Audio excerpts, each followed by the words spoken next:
नाज़रीन अस्सलाम वालेकुम। सियासत टीवी के खुसूसी प्रोग्राम में आपका खैर मकदम है। मैं मोहम्मद रियाज अहमद और मेरे साथी अशर यासिर। शुक्रिया।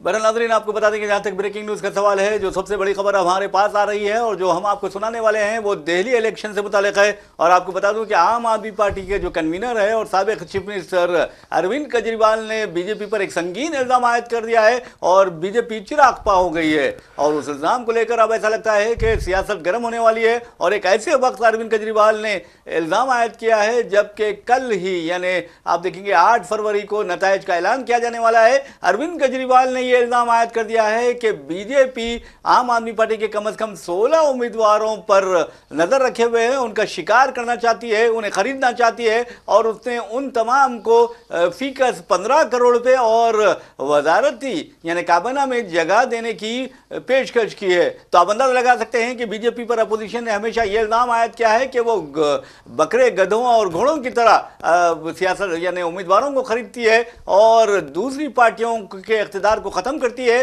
तो इस सिलसिले में कहीं ना कहीं सदाकत या हकीकत दिखाई देती है। लेकिन जहां तक अरविंद केजरीवाल का सवाल है, जैसे ही अरविंद केजरीवाल ने यह इल्जाम आयद किया, बीजेपी चिरागपा हो गई, भड़क उठी और बीजेपी ने धमकी दे दी है कि वह अरविंद केजरीवाल के खिलाफ कानूनी कार्रवाई करेगी। आप अंदाजा लगाइए कि किस तरह सियासी इक़्तिदार गिर गए हैं हिंदुस्तान में, खासतौर पर 2014 के बाद से। और अफसोस की बात यह है कि बाद बीजेपी कायदीन कहते हैं कि 2014 के बाद से हिंदुस्तान को आज़ादी मिली है। तो क्या आज़ादी की कीमत अब उम्मीदवारों को खरीद कर दी जा रही है, यह भी एक सवाल है। आप अंदाजा कर सकते हैं कि बीजेपी पर जो इल्ज़ाम आयद किया गया है कि अब तक उसने कई रियासतों में अपोजिशन जमातों की हुकूमतें गिरा दी हैं। और आपने देखा कि किस तरह मध्य प्रदेश हो या फिर गोवा हो या फिर राजस्थान की बात करते हैं या फिर आप आइए कर्नाटक की बात करते हैं, तो बीजेपी पर यही इल्ज़ाम आयद किया जाता है कि वो अरकान असेंबली का शिकार करती है, उनकी वफादारियां खरीद लेती हैं। तो बहरहाल अरविंद केजरीवाल का जो इल्ज़ाम है कि हर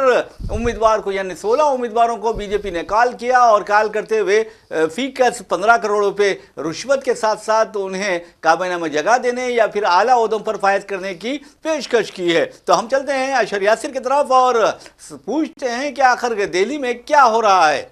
देखिए, दिल्ली में जिस तरह आपने बोला कि अरविंद केजरीवाल ने जो एक इल्ज़ाम लगाया है कि 16 कैंडिडेट्स को जो है वो 15 करोड़ रुपए देंगे और कैबिनेट में जगह देंगे उनको। इसी से पहले उन्होंने एक पोस्ट भी किया था। उन्होंने कहा था कि जब हमारी 55 सीटें आ रही हैं तो हमारे उम्मीदवारों को फ़ोन करने की क्या ज़रूरत है। उन्होंने कहा है कि हम सत्ता में आ रहे हैं। रीज़न ये भी है कि कल ही जो है एक लीडर हैं आपके संजय सिंह, उन्होंने भी एक बयान दिया। उन्होंने कहा है कि जो भी एग्जिट पोल्स आए हैं वो सब जो है इस्पा सेंटर से तैयार होकर आए हैं। उन्होंने कहा कि जितने भी एग्जिट पोल वाले हैं वो मसाज सेंटर, इस्पा सेंटर चलाते हैं। उन्होंने जो है ये एग्जिट पोल तैयार किए, इससे हमें कोई लेना देना नहीं है। क्योंकि एक चीज़ ये भी कही जा रही है कि जब एग्जिट पोल आए हैं तब तक तो इलेक्शन कमीशन का ऑफिशियली उन्होंने वो क्या बोलते हैं परसेंटेज डिक्लेयर नहीं किया था। इसको लेकर के भी कहा जा रहा है कि लोगों के मनगढ़ंत हो सकते हैं। 10 लोगों से मिल लिए, 10 लोगों के बाद चीज़ें जो हैं क्लियर हो गई। लेकिन जिस तरह से दिल्ली का चुनाव हुआ है, दिल्ली के इलेक्शंस में काफ़ी सारी चीज़ें नज़र आई हैं।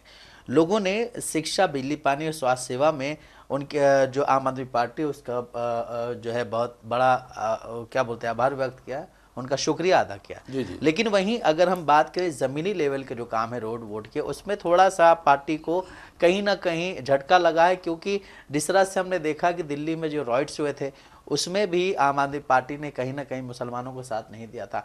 जिस तरह से हम देखें कि कोविड में उन्होंने जो क्या बोलते हैं अरविंद केजरीवाल ने जो एक अलग से बुलेटिन चलाया था तबलीगी जमात वालों के लिए, वही अगर हम बात करें जो है जब वहाँ पे प्रोटेस्ट हो रहा था शाहीन बाग में, उस पर भी अरविंद केजरीवाल ने कुछ ऐसे कमेंट किए थे। तो ये सारी चीज़ें कहीं ना कहीं उनके अगेंस्ट जा रही हैं।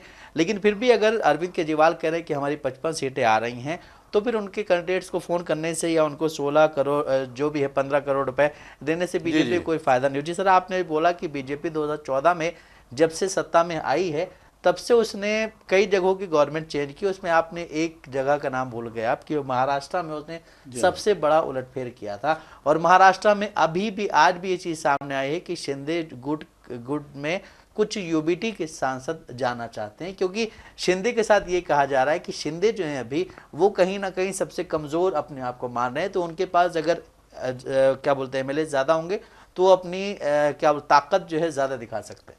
बहरहाल नाज़रीन, आपको बता दूं कि जहां तक महाराष्ट्र का सवाल है, आपने देखा कि किस तरह महाराष्ट्र में भी हेराफेरी की गई और ये कहा जा रहा था कि हरियाणा में, जबकि एग्जिट पोल्स में वादे तौर पर कहा था कि कांग्रेस को इख्तियार मिलने वाला है, लेकिन वहां पर भी आपने देखा कि बीजेपी को कामयाबी मिली। तो ये इस सिलसिले में अपोजिशन जमातों ने वादे कर दिया है कि जो इलेक्ट्रॉनिक वोटिंग मशीन है उसमें हेराफेरी की गई है। यहाँ तक ये भी कहा जा रहा है कि इलेक्शन कमीशन भी बीजेपी के इशारों पर काम कर रहा है, उसकी ईमा पर फैसले कर रहा है, लेकिन हम इससे इत्तेफाक नहीं करते, क्योंकि हमारा काम आपको खबरों से वाकिफ करवाना होता है और आप देखेंगे कि ये अपोजिशन जमातों का काम होता है कि वो बीजेपी पर इल्जाम आयद करे। लेकिन एक बात ज़रूर है कि 2014 के बाद से अगर आप देखेंगे तो मुल्क में जो हालात हुए हैं, ख़ासतौर पर जो सियासी इक़दार में गिरावट आई है वो इंतहाई बदतरीन है। ना सिर्फ सियासी इक़दार में, आप देखेंगे कि हर शोबे में गिरावट आई है। एथिक्स जो हैं वो मिलियामेट हो चुके हैं। तो कहने का मतलब ये है कि सियासी इक़दार हो या फिर अखलाकी इक़दार हो, अगर ये गिर जाते हैं तो समझिए कि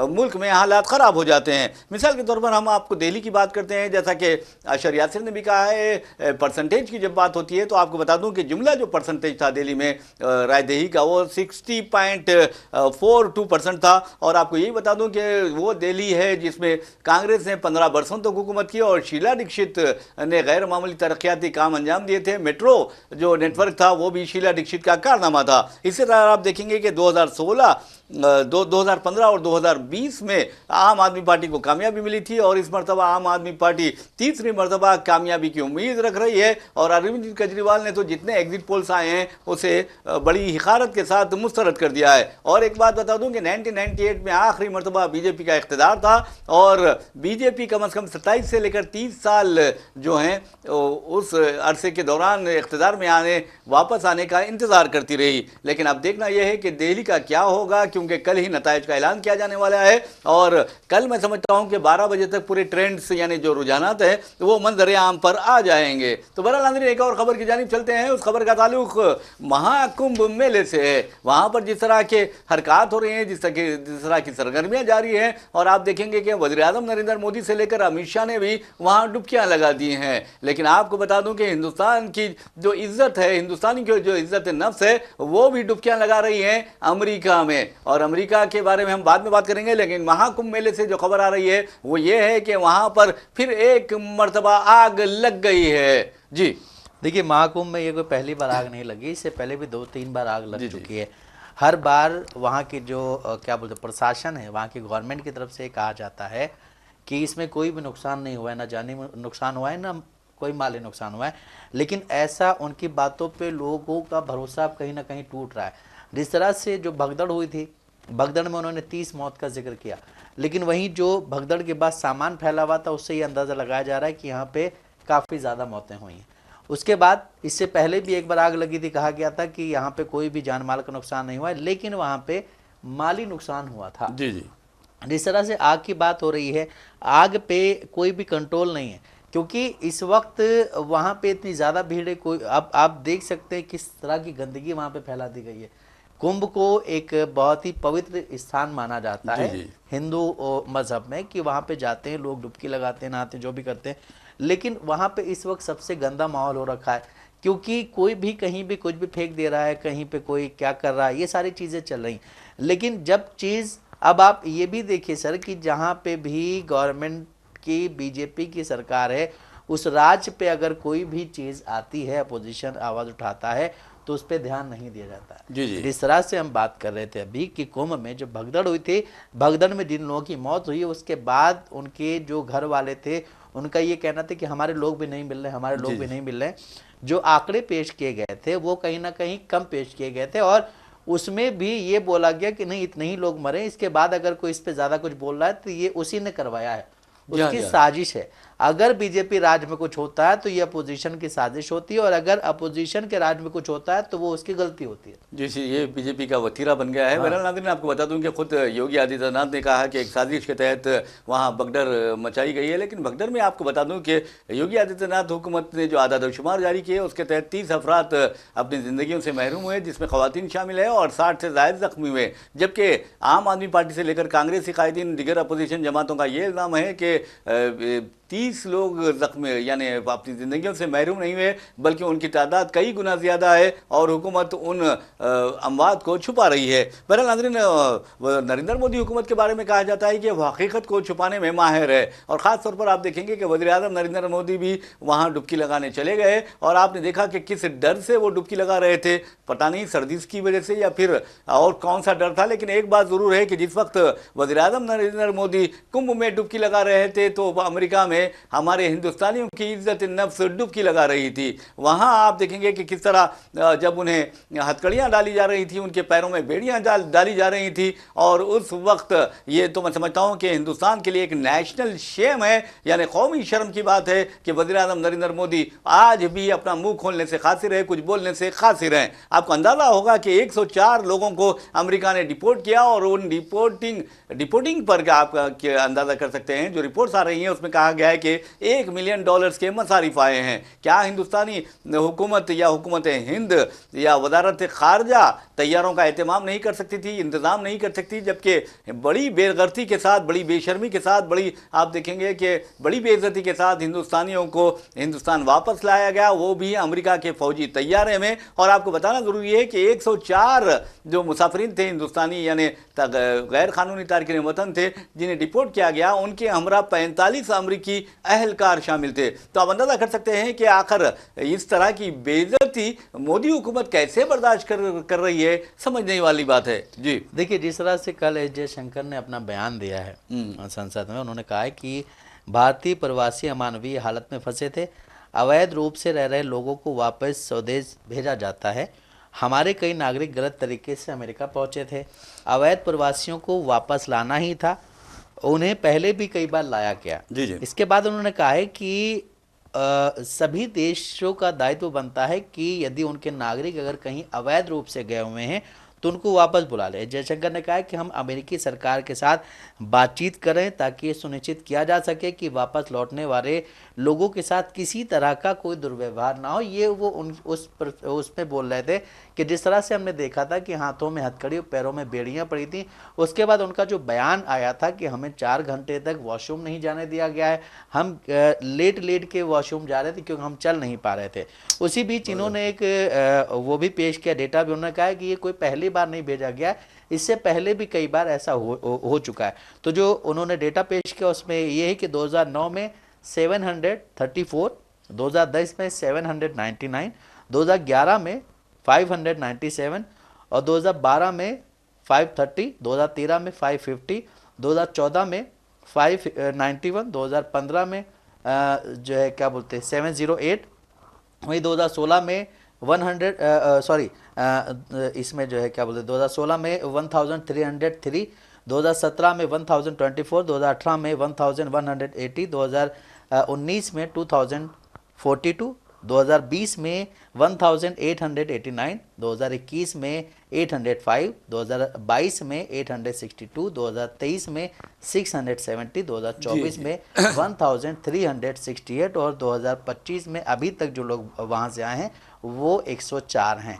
तो ये जो डेटा पेश किया, इससे ये कहा जा रहा है कि ये कोई पहली बार नहीं हुआ। ये सर इस गवर्नमेंट की एक चीज़ ऐसी है कि कोई भी कुछ चीज़ होती है तो ये कहती है हमारे टाइम पे नहीं हुआ, इससे पहले भी चीज़ें हुई हैं, लेकिन आपने उनको रोका क्यों नहीं। अगर आप देखेंगे कि जिस तरह आदादशुमार आपने पेश किए, नाज़रीन आपको बता दूं कि जयशंकर ने वादे कर दिया है कि 15 वर्षों के दौरान 15,756 जो हैं हिंदुस्तानियों को डिपोर्ट किया गया है। और आपको ये बता दूं कि जयशंकर का ये कहना है कि ये पहली बार नहीं हुआ है, ये पहली बार हुआ है कि किसी हिंदुस्तानी को आप देखेंगे कि पैरों में बेड़ियाँ, हाथों में हथकड़ियाँ डाल कर भेजा गया है। और ये मोदी हुकूमत अगर कारनामे गनवाती है तो समझना चाहिए कि उन कारनामों में ये भी एक कारनामा है, क्योंकि आप अंदाज़ा कर सकते हैं कि एक छोटा सा मुल्क है कोलंबिया के जो शहरी थे उन्हें अमेरिका फौजी तैयारे में वापस भेज रहा था, लेकिन कोलंबिया के सदर ने वाज़ेह तौर पर कहा है कि हम तुम्हारे तैयारे को अपनी सरजमीन पर उतरने नहीं देंगे और अगर तुम्हें भेजना है तो हम तैयारा भेजेंगे। तो बहरहाल ये होती है गैरत, ये होती है, आप देखेंगे कि किस तरह उन्होंने अपनी इज्जत नफ्स की हिफाजत की। और हमारे वज़ीर आज़म नरेंद्र मोदी है कि डुबकी लगा रहे थे और हमारे हिंदुस्तानियों की इज्जत नफ्स ऐसा लग रहा था कि लूटी जा रही थी। तो कहने का मतलब यह है कि हम हिंदुस्तानी कोई गैर मामूली चीज़ नहीं है, बल्कि हिंदुस्तान एक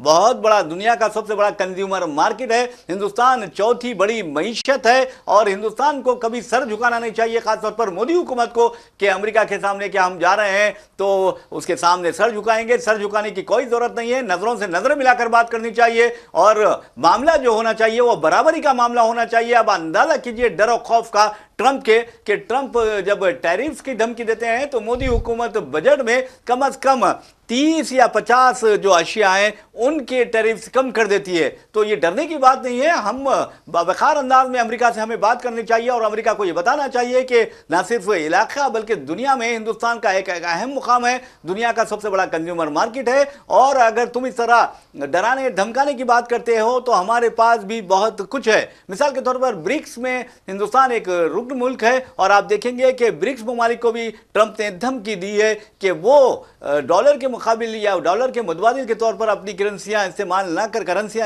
करें। तो आप अंदाजा कर सकते हैं कि अब ट्रंप का यह हाल होगा है कि अब वो दुनिया को डिक्टेट कर रहे हैं कि कौन सी करेंसी इस्तेमाल करें या कौन सी ना करें, क्या खाएं, क्या पिए, क्या पहने। ये नहीं होना चाहिए। जी देखिए, जिस तरह से आपने बात की अभी कि देश के प्रधानमंत्री नरेंद्र मोदी को जो है उनके सामने झुकना नहीं चाहिए। जी हाँ, हिंदुस्तान को अमेरिका के सामने नहीं झुकना चाहिए। लेकिन इससे पहला जो टर्म था ट्रंप का, उसमें मोदी और ट्रंप की बहुत अच्छी दोस्ती थी। जी जी, आपने देखा होगा कि वो यहाँ आए थे, फिर हमारे देश के प्रधानमंत्री वहाँ गए, ये सारी चीज़ें हुई। लेकिन ट्रंप 2.0 में ये चीज़ें कहीं ना कहीं अभी तक नज़र नहीं आई हैं। लेकिन वहीं जिस तरह से हमने बात की भी कि यहाँ से जो लोग इलीगल तौर पे अमेरिका जा रहे हैं वो वापस आ रहे हैं, जिस तरह से उन्होंने बोला, अभी कुछ बीजेपी लीडर्स का ये भी कहना है या एक क्या बोलते हैं जर्नलिस्ट का भी ये कहना है कि जो लोग इलीगल तौर पे अमेरिका गए थे उनको कोई फूलमाला डाल के उनका स्वागत नहीं किया जा सकता। जी जी, वहीं ये भी कहना है कि आप हिंदुस्तान में इतना डेवलपमेंट क्यों नहीं लाते हैं कि हिंदुस्तान के लोग हिंदुस्तान में रह के काम करें। अरे भाई, खाने को नहीं है, आप अंदाजा लगाइए। तो आप फिर अगर कोई वहां जा रहा है उसको इस तरह से अगर लाया जाए, आज से पहले ही जितना इन्होंने कल डेटा दिया है, इससे पहले कभी ये चीज बाहर नहीं आई थी, कि सामने नहीं आई थी कि किसी के हाथों में हथकड़ी, पैरों में बेड़ियां पड़ी हों। जी हाँ, ये पहली बार हुआ और ये मोदी सरकार में हुआ है। तो ये भी कहीं ना कहीं याद रखा जाएगा। इस तरह आपने बोला कि ये हिस्ट्री में जो है दर्ज हो गया है कि एक देश के प्रधानमंत्री जो कि अपने आप को सबसे बड़ा लीडर बोलते हैं, वैश्विक मंच पे बोलने वाले जो हमारे प्रधानमंत्री हैं, उनके ही राज में ये हुआ है कि हमारे ही देश के कुछ लोगों को एक क्या बोलते फौजी जो वो है क्या बोलते प्लेन, उससे भेजा गया और उनके हाथों में हथकड़ी, पैरों में बेड़ियां बांधी हुई हैं। और उन्होंने जो बोला है कि हमें जो है वॉशरूम जाने का भी टाइम नहीं मिल रहा था, हमें कोई ले नहीं जा रहा था, तो हम खुद ही जा रहे थे। जिस हालत में वो आए हैं वो वही जान सकते हैं। लेकिन फिर भी अगर देश के प्रधानमंत्री हैं तो इनको अमेरिका के खिलाफ कोई एक्शन लेना चाहिए। जिस तरह से अभी कल जयशंकर ने बोला कि वहाँ पे हम बात कर रहे हैं, कुछ ऐसी चीज़ें ना हो, बात करने से नहीं होता, आप वहाँ जाइए, लोगों से मिलिए जा करके, क्योंकि जब वो लोग आए थे तो कोई भी वहाँ पे लीडर मौजूद नहीं था।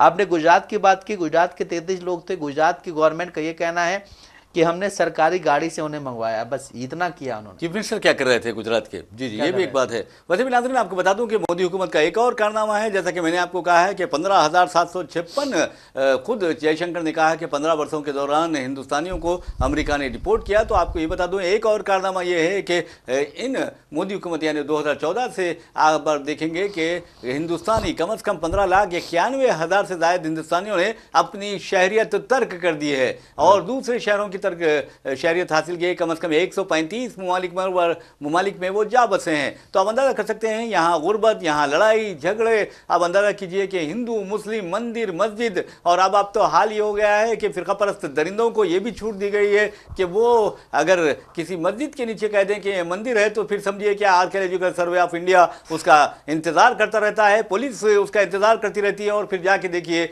खोदाई शुरू हो जाती है। ये दरअसल मसाजिद को नहीं खोद रहे हैं बल्कि हिंदुस्तान की जमहूरियत को खोद रहे हैं, हिंदुस्तान के सेक्युलरिज्म को खोद रहे हैं, हिंदुस्तान की तहजीब और तमद्दुन को खोद रहे हैं, और हिंदुस्तान की जो कसरत में वहदत की जो पहचान है, वो शिनाख्त है, उसे खोद रहे हैं। देखिए, जिस तरह से आपने बात की कि हिंदुस्तान के सेकुलरिज्म को परेशान किया जा रहा है, जब कुंभ का आयोजन होने वाला था उस दौरान ये बोला गया कि कोई भी मुसलमान यहाँ दुकान नहीं लगाएगा, किसी भी मुसलमान का यहाँ पर प्रवेश नहीं, मतलब कोई एंट्री नहीं कर सकता है, क्योंकि ये बहुत शुद्ध जगह, मुसलमानों के आने से ये अशुद्ध हो सकती है।